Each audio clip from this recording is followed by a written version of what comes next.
सवादार लिखण लेखो नायको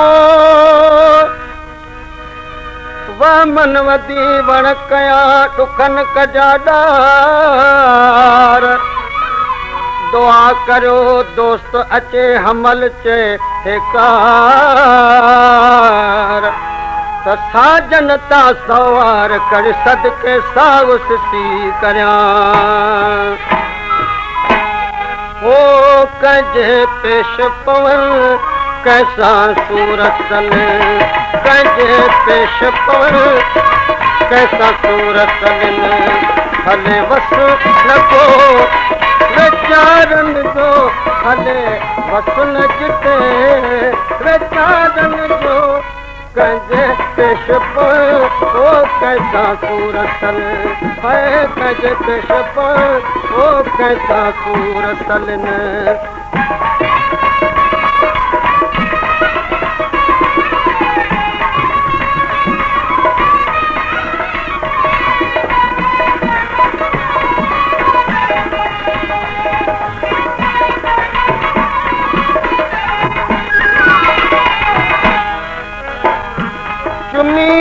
पेर पिरिय सां प्यार कयुम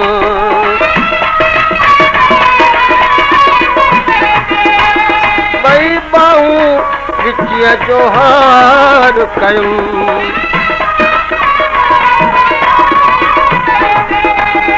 ॿई बाहूं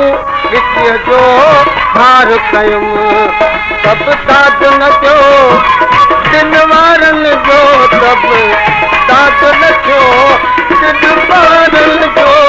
कजे पेश पर ओ कैसा सूरत सलिन कजे पेश पर ओ कैसा सूरत सलिन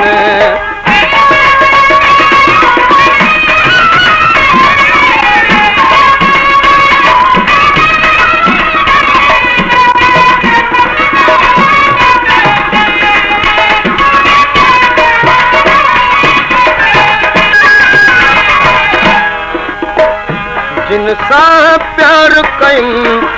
तिन पूरा ॾिना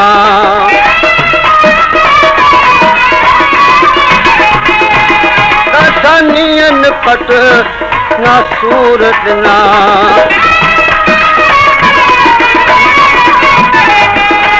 ॾाढा पट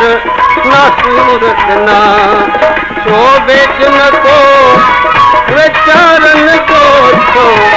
वेद न को वेचारन जो कजे पेश पर ओ कैसा सूरत अल्लाह कजे पेश पर ओ कैसा सूरत सलिन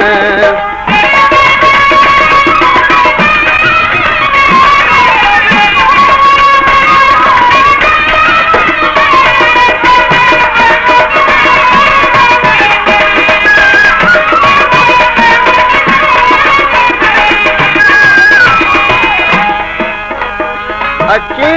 इश्क बेवस खे आम कयो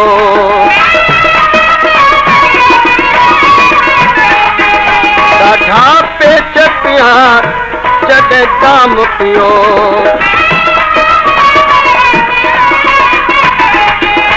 ॾाढा पेच पिया जॾहिं दाम पियो तिन कारनि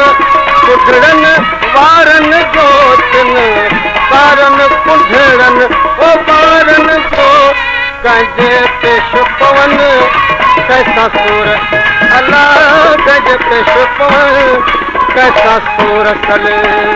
हले वस न जिते वेचारन जो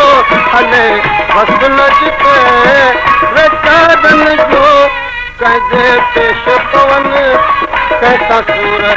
अल्लाह कजे पेश पवन कैसा सूरत